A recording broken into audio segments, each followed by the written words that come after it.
All right, and Brazil, they're exiting. But before coming back to the panel, let me just take a few calls. And Casper from Wilson Airport. Casper, good morning. And to your comment or what you'd like to add to the conversation.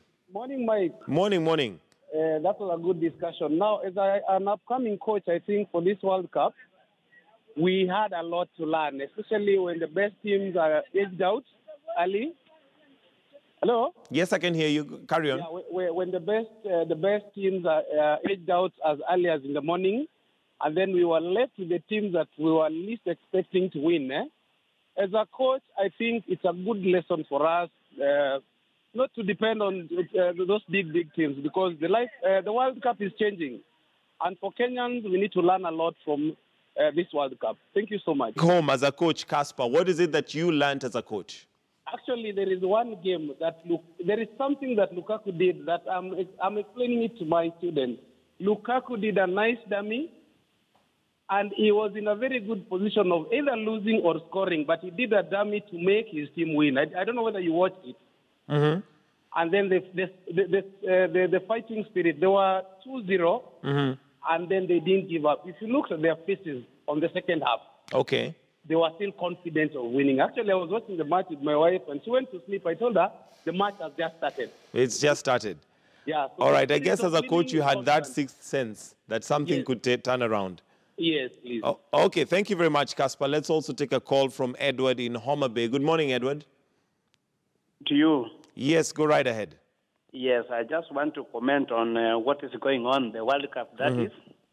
Yes, as per semis, we have the Croatia and the England. And what I can say about that team is that football is just a teamwork and speed. And I've seen that one in Croatia, both and England. But what I can say, if they are okay, then I know Croatia at home. All right, and who are you supporting between the two teams? Between Croatia and England, I'm a Croatia fan. Okay. Yes. All right, it looks like Croatia has a lot of support. Thank you very much, Edward. Remember, the phone lines are now open. The number is going to be displayed on your screen if you'd like to participate in the conversation. Basically, we're still looking at the World Cup. So let me come to the panel. And Brazil, what happened to Brazil? I mean, from the days of Pele, from the days of the golden hand of Ronaldo, what's his name? Diego Maradona. You know, Brazil was always a very skilled team in terms of brilliance, even individually and as a team. But something went south somewhere. Chico? Yeah. I know you've never been a Brazilian fan? I know most people will disagree with me, but I think Brazil had nothing to offer in this World Cup. Nothing at all. But yeah, what happened to them? Because they used to be a very compact team, and they also had skill, but something just went wrong somewhere. They're just too overconfident. They believe they'll move from one position to another. I think the overconfidence is making them lose it. Okay. Yeah. I think the match between Brazil and Belgium, actually what happened, it was a tactical prowess where Belgium won. The two cards of Casemiro, their defensive midfielder, Brazilian defensive midfielder, cost them. Because once he did not play that match, what Belgium did is that they pushed Fellaini in that position, and Fellaini did job that Casemiro would have done, and so Brazil lost it in the midfield. So Neymar and could not get that feed that they usually get it. And basically that match between Brazil and Belgium, that was whoever was tactical was going to win the day. Exactly, and Belgium did exactly that. All right, Angela, your thoughts on Brazil? Have you ever been a Brazil fan? Never? Never, don't care about them. You feel nothing? People talk so much about Neymar and Brazil. I feel nothing for them. Honestly, I've never really liked them, but they hosted a good World Cup last time, you know, and this was very surprising, you know, and I think we had a discussion when the game was going on, and my friends were like, whoever wins this particular game might just win World Cup, whether it would be Belgium or Brazil. And they were struggling so much. And this thing about depending on one player, Right. I am not a footballer, but I know very well that it doesn't work. Like it has to be a team. It has to be a team effort. But when you focus so much on one person, I can feel Neymar, the pressure. You know, people are expecting you to save the team. People are expecting you to score. And when the team ends and you don't score, now you look like... People will forget all the other times that you put Brazil on the map. And they will remember this one time that you could not take them to finals. You know, I think it was... But that's it. That's and it at the end of seems the like one person needed to go home. Yeah, and some expected them to go home, but meanwhile, the Samba boys were violently met back home as angry fans pelted their bus with stones. Of course, very disappointed.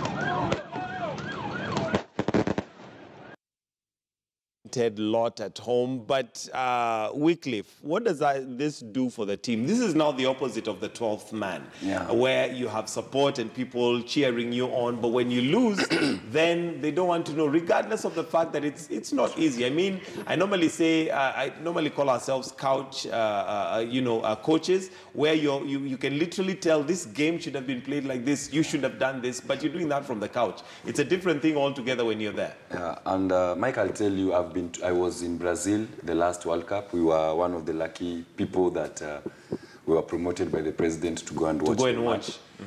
And I was at Brazil, and trust me, their football is literally like a religion. And the fans, the village from the old shosho back at home, they support the team. It's not like here Kenya where like I'm a player and someone is like, hey, I've seen you somewhere. I'm not, I know. Did you meet in a function somewhere? Their football is like religion. They literally like football. So to them, losing at that particular stage with the team that they had, and since the inception of World Cup, Brazil has been making it. They have been going all the way. They are losing at such a stage for them. And they are the ones who hold the most World Cup, 5 of them. So losing at that stage, to them, it's an underperformance. With the kind of players they had, with the superstars they have one of the highest paid player in Neymar in the world at PSG. So they did not expect. And then prior to that, the matches that they played, the qualifiers, they had won with big margin. So the whole country expected them to at least to perform better, even if not win the World Cup, at least go somewhere. But let me take a few calls. There is Musharu from Moyale. Good morning, Musharu, to your comment or question or whatever you'd like to contribute to the conversation. Good morning, Mike. I'm Musharu from Moyale. Yes, sir. I'm actually very happy with the panelists you have there. Thank you. Giving us a good analysis. And taking into account our team, our own local team, Kenyans, we are not going anywhere. This is what I'm wondering. And taking into account these particular guys, experts, very good at analysis, what is wrong? Why can't our team of this status? This is my question. Take into account the money Kenyans are spending on sports. That's my question, my dear. All right, we're going to pose that question to the panel. But let me take a call from Wekesa in Lodwar. Good morning, Wekesa. Good morning. Yes, go right ahead. For me. Go ahead, Wekesa, we can hear you. Hello. Yes, Wekesa, we can hear you. Go right ahead. Can I speak to Kiswahili kozi kizungu saa zingine inanichanganya kiasi. Mazee, Kiswahili pia ni sawa. Kizungu ikikupiga chenga usijali.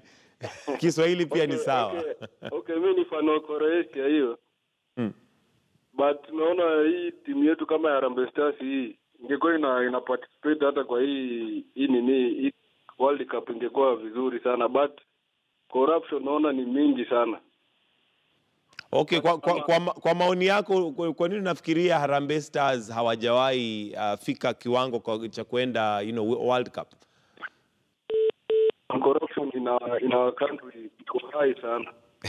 Corruption, eh? Yeah, but tuki change at least wale wakubwa.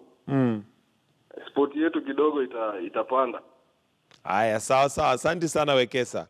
Okay, mimi ni fan wa Shiko hapo, Gotea Shiko Tyrus hapo, ni Electronics kutoka maeneo ya Lodwar. Aya, sawa. Asante Wekesa, na unajua kutuma salamu ni kawaida. Kwa hivyo Shiko, pokea hizo salamu kutoka Wekesa. And the phone lines are open. You're welcome to call. But let me first of all, before we go to Brazil and finish off with Brazil, there's a question there that has been asked by Mushari, and maybe Wycliffe, being one who is right in the thick of things in terms of football. Harambee Stars, why don't we go past a certain ceiling? What I'll say is we don't have consistency, and generally, sorry to say, this might sound a little bit harsh, but generally as a nation, we've not taken sports seriously. That is why we don't have grassroots, we don't have academies, and as I told you earlier, in Brazil, it starts as early as almost a religion. 4 years. Yeah, at 4 years, the kids are already at academy. It's big thing. By the time you're at 16 years, teams are already start fighting for you. And we all know that Neymar was, Barcelona had already bought Neymar at the age of 17 years. So with Kenya, the grassroots are not okay. It's still a sham. There's still in short, Kenya, we've not invested. Yeah, we've not invested in sports, despite the amount of money we lose. Angela, why do you think Kenyan sport, particularly football, we don't seem to be breaking a certain ceiling? I will agree with the guy who called Wekesa. One of the reasons, on top of what he has said, is also corruption. And we might want to sideline it and say, no, still things can work, and, we can still proceed. But when that enters an institution, it is bound to fail. So, and I believe we have good players. I know we have some really good players around.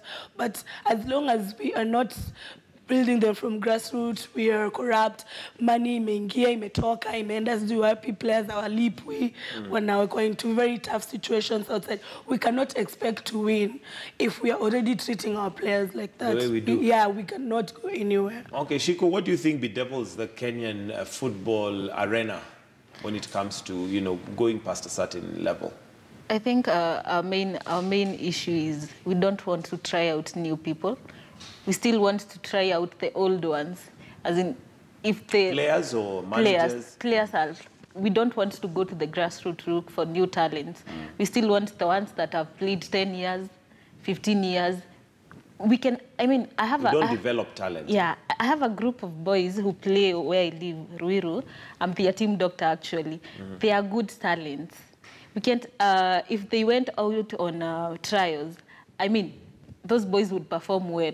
But in Kenya, we don't want to go looking for those talents. We want to take those people who've done well already and want them to keep trying. I think that's our main issue. Yeah. All right, Wycliffe, going back to Brazil and the fact that they were pelted with stones when they went back home, could it be that they were depending too much on certain players? And could that be a problem for the bigger teams? One of the comments that came from one of the viewers is that and it's true, that one of the upsets in this particular World Cup is that the bigger teams that were expected to go at least to the quarterfinals, some of them have already been eliminated. Could they have been depending too much on certain players? Yeah, that is very true. If you look at the history of Brazil, they've always depended on someone, at least someone to lift them up. If we see Pele, and then there was Akina Rivaldo, then came Ronaldo, number 9, then Ronaldinho, all the way now to Neymar. They've always depended on someone. But it's so unfortunate that when Neymar was coming into this World Cup, he was out of injury, for a long-term injury for more than 6 months. So he was not so much fit, and the whole country depended on him to perform. And I think he only scored 2 goals, if I'm not wrong. So he didn't perform the way the whole country expected him. And as you're saying, football is changing. It's no longer about an individual, but it's becoming a teamwork. if you see all those teams that right now are in the semi-finals, it's about the teamwork. Yes, at least you have 2-3 superstars, but mostly it's from the goalkeeper to the defense to the midfields, all the way to the striker, the technical bench. Okay, now Belgium winger Nessa Chaldi has described beating Brazil in the World Cup as a big step as his side prepares to take on neighbors France at the semi-finals